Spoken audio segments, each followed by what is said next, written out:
Morning students. आज मैं गजी महाविद्यालय गजी के यूट्यूब चैनल के माध्यम से बीए थर्ड ईयर की स्टूडेंट्स को लेकर आई हूँ 5 ईयर प्लान। मैंने जो है कुछ योजनाओं को इससे पहले वाले वीडियो में कंप्लीट कर लिया था हमने, और आज हम आगे की जो योजनाएं हैं उनको हम देखेंगे समझेंगे। पंचवर्षीय योजना,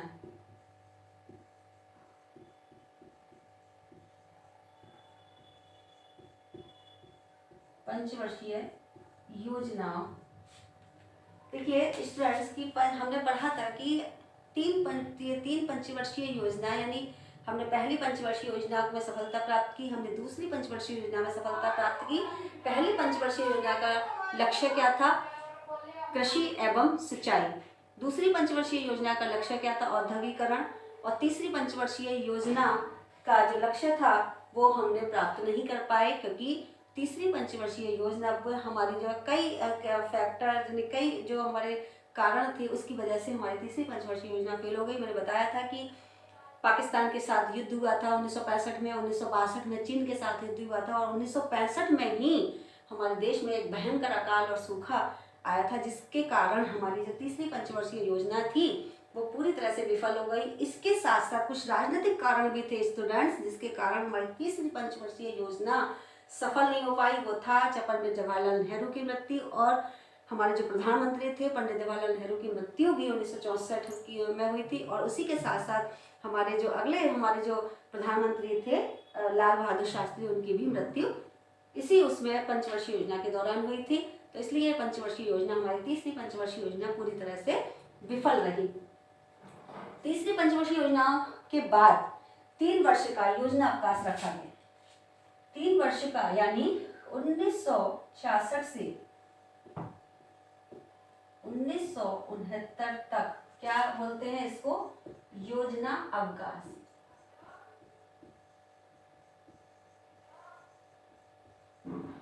योजना अवकाश, ये 3 वर्ष का योजना अवकाश रखा गया स्टूडेंट्स।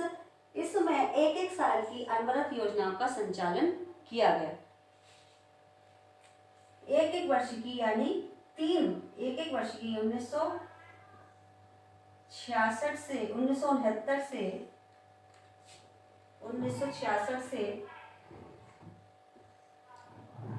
1967 तक पहली एक वर्षीय योजना, 1967 से 1968 तक दूसरी एक वर्षीय योजना, और 1968 से 1969 तक तीसरी एक वर्षीय योजना, यानी जिसको कहते हैं अनवरत योजना।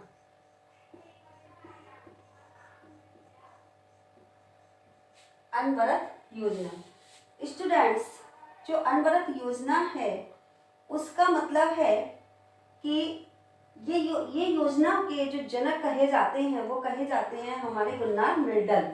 अगर हमसे सवाल किया जाए कि अनवरत या रोलिंग प्लान के जो जनक हैं, फादर है, कौन है? गुन्नार मिल्टन, विश्व में गुन्नार मिल्टन, विश्व में, ठीक है। और भारत में अगर पूछे तो डी लकड़वाला है। भारत के कौन है जनक? डी लकड़वाला। इन्होंने अनवरत योजनाओं के माध्यम से 3 वर्ष की एक वर्ष की पंचवर्षीय योजनाओं को संचालित करके उस समय के जो तात्कालिक उद्देश्य थे, जिनको हम तीसरी पंचवर्षीय योजना में प्राप्त नहीं कर पाए, उसको सबसे पहले हमने प्राप्त करने की कोशिश की। ओके स्टूडेंट्स, फिर हमारी आती है चौथी पंचवर्षीय योजना।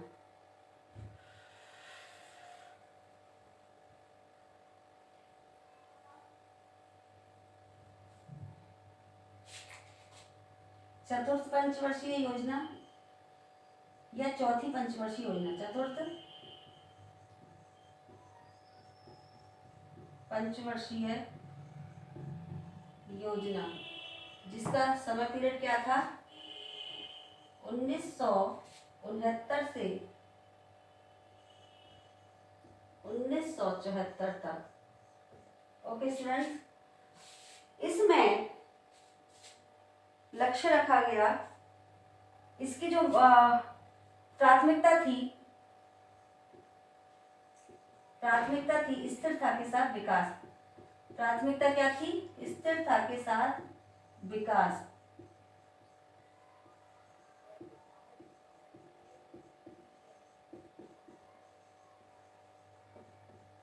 स्थिरता के साथ विकास। मॉडल था अशोक रुद्र मॉडल। मॉडल अशोक रुद्र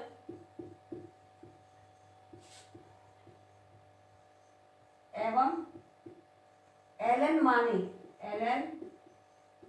माने मॉडल।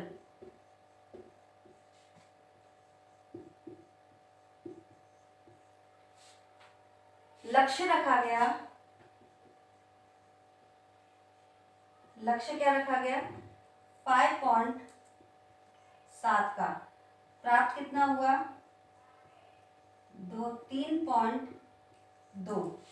यानी पूरी तरह से ये भी अगर हम कहें तो पूरी तरह से ये भी योजना हमारी ज़्यादा सफल नहीं रही, लेकिन फिर भी हमने इसमें जो है लगभग हमने कोशिश की कि हम अपने लक्ष्य को प्राप्त कर लें।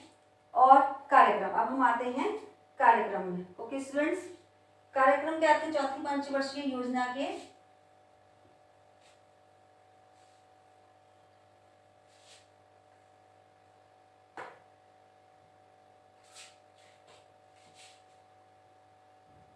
देखिए सबसे पहले 1974 में अगर हम देखें तो क्या हुआ? भूमिगत परीक्षण, भारत का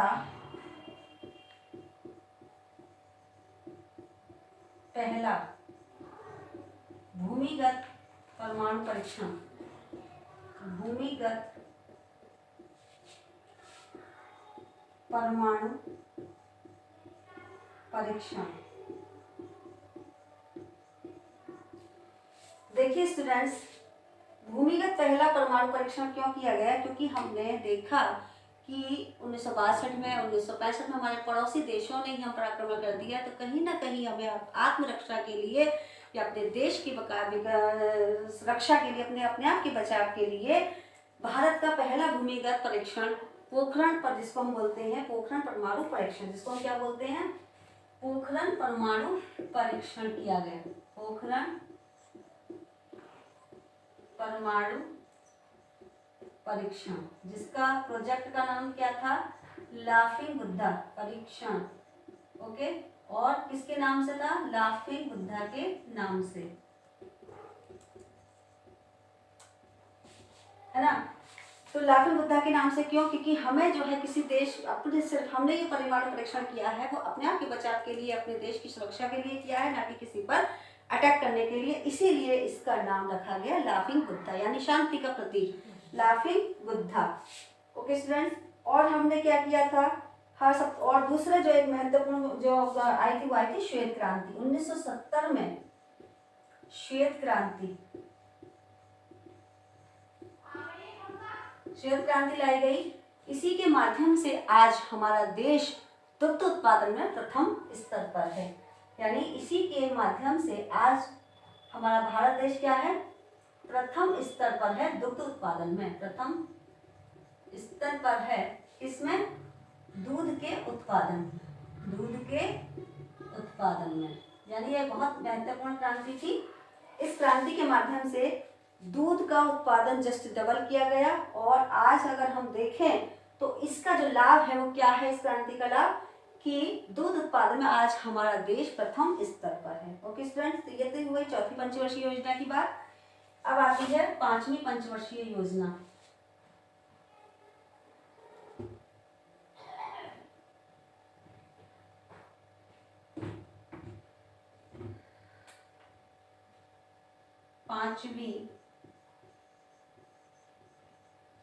पांचवी पंचवर्षीय योजना कब हुई? 1978 से 1974 से 1978 तक। स्टूडेंट्स, ये योजना अपने समय से 1 साल पहले ही समाप्त हो गई। क्यों? क्योंकि एक बहुत बड़ा फैक्ट रहा आपातकाल की घोषणा।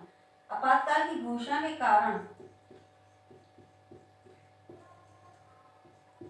आपातकाल लग गया था देश में, क्योंकि बहुत ज्यादा अशांति, विद्रोह और बहुत सारे कारण थे। उस समय एक बहुत बड़ी एक घटना हुई थी कि इंदिरा गांधी के खिलाफ लोग हो गए थे, क्योंकि उस समय इससे पहली बार ये मतलब जनसंख्या नियंत्रण पर का मैंने बताया था कि जनसंख्या नियंत्रण पर कंट्रोल करने के लिए नसबंदी की जा रही थी। इसकी वजह से बहुत ज़्यादा विद्रोह और बहुत सारी घटनाएं देश के अंदर घटित हो रही थी। उसके कारण देश के मतलब आंतरिक अशांति के कारण देश में क्या लगाया गया, आपातकाल की घोषणा की गई। इसीलिए ये योजना जो है वो अपने समय से 1 साल पहले ही समाप्त कर दी गई। ओके स्टूडेंट्स, उसके बाद इस लक्ष्य का क्या था, देखिए 5वीं पंचवर्षीय योजना का नारा मतलब प्राथमिकता थी गरीबी हटाओ। प्राथमिकता क्या थी, गरीबी निवारण, गरीबी निवारण। ओके स्टूडेंट्स, 1900 इसलिए इसके जो मॉडल था वो क्या था, डीपी धर मॉडल। मॉडल क्या था, डीपी धर मॉडल। किस मॉडल पर आधारित थी ये, डीपी धर मॉडल पर आधारित थी। और आर्थिक वृद्धि दर कितनी रखी गई, लक्ष्य वृद्धि दर क्या रखी गई, वृद्धि दर रखी गई 4.7% की, और प्राप्त कितनी हुई 4.8%। यानी कहीं ना कहीं हमने लक्ष्य से ज्यादा क्या किया, अचीवमेंट किया, हमने प्राप्त किया। ओके स्टूडेंट्स, इसमें सबसे जो महत्वपूर्ण कार्यक्रम का देखें तो जो महत्वपूर्ण कार्यक्रम चलाए गए वो था 20 सूत्रीय कार्यक्रम।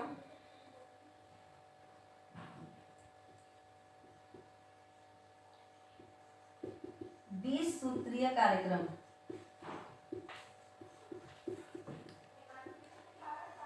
सूत्रीय कार्यक्रम की शुरुआत। ओके स्टूडेंट्स, दूसरा हमारा 2 अक्टूबर 1975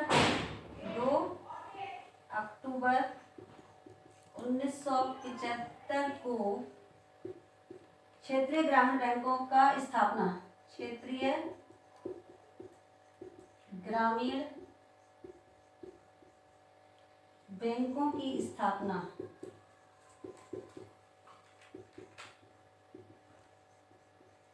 क्षेत्रीय ग्रामीण बैंकों की स्थापना। और 1977-78 में काम के बदले अनाज योजना, काम के बदले अनाज योजना कार्यक्रम। यानी कहने का मतलब है गरीबी हटाओ से संबंधित कार्यक्रम चलाए गए, जिसके बदले काम के बदले अनाज योजना का कार्यक्रम शुरू किया गया। 1975 में ग्रामीणों को बुनियादी सुविधाएं देने के लिए, सिंचाई से संबंधित उनके इक्विपमेंट को खरीदने के लिए, ट्रैक्टर है, हल है, इनको खरीदने के लिए क्या किया गया कि उनको मतलब ऋण के लिए देने के लिए क्षेत्रीय ग्रामीण बैंकों की स्थापना की गई। 20 सूत्रीय कार्यक्रम चलाया गया। ओके स्टूडेंट, और हमने क्या किया, मैंने बताया था कि इसका जो लक्ष्य था वो क्या था, 4.7 का हमने प्राप्त कितना किया, 4.8 का, कहीं ना कहीं हमने सफलता से अधिक अचीवमेंट किया। ओके स्टूडेंट, अब हम आते हैं छठी पंचवर्षीय योजना पर।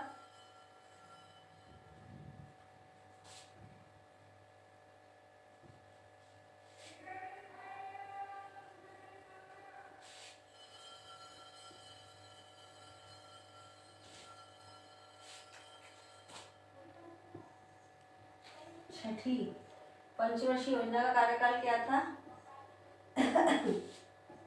1980 से 1985 तक। ओके स्टूडेंट, अब आप सोचेंगे कि इन 2 सालों में क्या हुआ, 1978 से 79 से 80 के बीच में क्या हुआ। तो स्टूडेंट्स, इसमें भी 2 साल की कोई एक वर्षीय योजना चलाई गई, जिसको हम अनवरत योजना कहते हैं। फिर से इंदिरा गांधी की सरकार आती है, इस बीच में सरकार भी चेंज हुई, पहले मोरारजी देसाई आए, फिर चौधरी चरण सिंह आए, उसके बाद फिर से चुनाव होते हैं और फिर से हमारी इंदिरा गांधी जीत जाती हैं और फिर से वो नई पंचवर्षीय योजना को लेकर आती हैं। और छठी पंचवर्षीय योजना का जो लक्ष्य था वो था रोजगार सृजन के साथ। प्राथमिकता क्या थी छठी पंचवर्षीय योजना की, रोजगार सृजन के साथ, रोजगार सृजन के साथ रोजगार सृजन के साथ गरीबी निवारण, रोजगार सृजन के साथ गरीबी निवारण। देखिए स्टूडेंट्स कि गरीबी को तभी मिटाया जा सकता है जब आप रोजगार दोगे। अगर आप रोजगार दोगे तो गरीबी स्वतः मिट जाएगी। इसलिए इस छठी पंचवर्षीय योजना का लक्ष्य रखा गया रोजगार के साथ गरीबी निवारण। ओके स्टूडेंट्स, इसका जो लक्ष्य रखा गया वो था 5.2 का। ठीक है, लक्ष्य क्या था? 5.2% का। और प्राप्त कितना हुआ स्टूडेंट्स? प्राप्त हुआ 5.7%।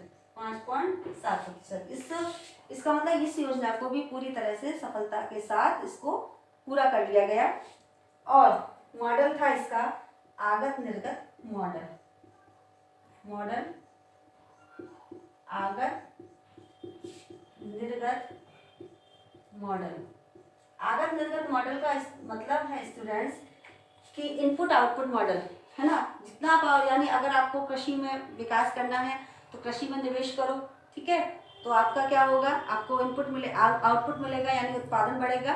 अगर आपको व्यापार में आपका औद्योगिकरण में करना है तो उद्योगों में विकास करो, उद्योगों में निवेश करो, तो उसमें आपको क्या मिलेगा? आपका विकास होगा। तो आगत निर्गत मॉडल का मतलब है input output model. Okay students, देखिए अब इसमें कार्यक्रम क्या थे? कार्यक्रम थे,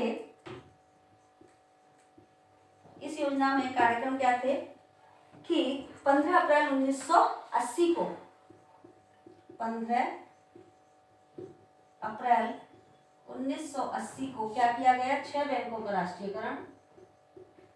पुनः 6 बैंकों का राष्ट्रीयकरण किया गया। ऐसी बैंकों का राष्ट्रीयकरण किया गया जिनकी पूंजी 200 करोड़ से अधिक थी। यानी ऐसे बड़े बड़े बैंक जिनकी पूंजी 200 करोड़ से अधिक है उनको सरकार ने अपने हाथ में ले लिया। उसको निजीकरण से हटाकर उसे अपने हाथ में ले लिया। 15 अप्रैल 1980 को 6 बैंकों का क्या कर दिया गया? राष्ट्रीयकरण कर दिया गया स्टूडेंट्स। और एक बहुत महत्वपूर्ण बैंक का स्थापना की गई 12 जुलाई 1982 को। ये बहुत इंपॉर्टेंट फैक्ट है, इसको याद रखना है स्टूडेंट्स। 12 जुलाई 1982 को नाबार्ड की स्थापना की गई। नाबार्ड की स्थापना है। ये बैंक कृषि से संबंधित ऋण प्रदान करने वाली सबसे बड़ी बैंक है ना। कृषि से संबंधित सबसे बड़ी बैंक, कृषि और कृषि के विकास से संबंधित सबसे बड़ी बैंक है नाबार्ड बैंक, जिसकी स्थापना हमें अक्सर मोस्टली एग्जाम में पूछी जाती है कि 12 जुलाई नाबार्ड की स्थापना कब की गई? तो नाबार्ड की स्थापना हमारी छठी पंचवर्षीय योजना के अंतर्गत 12 जुलाई 1982 को की गई, क्योंकि छठी पंचवर्षीय योजना का टाइम पीरियड है वो है 1980 से 1985 तक। तो क्योंकि क्या था लक्ष्य, क्या था? रोजगार सृजन के साथ गरीबी निवारण। तो रोजगार तभी दिया जाएगा जबकि ग्रामीणों को क्या किया जाएगा? किसानों को मजबूत किया जाएगा, उनके उत्पादन को बढ़ाया जाएगा, उनकी फसलों की कीमत को एक न्यूनतम स्तर पर लाया जाएगा। और इसीलिए इन सब चीजों को ध्यान रखते हुए ग्रामीण बैंक की यानी जो सबसे बड़ी बैंक है ग्रामीण क्षेत्र की, उसकी स्थापना की गई। ओके स्टूडेंट्स, आज की क्लास में बस इतना ही। अगले की क्लास में हम पढ़ेंगे आगे की पंचवर्षीय योजना आगे की क्लास में पढ़ेंगे। Thanks students.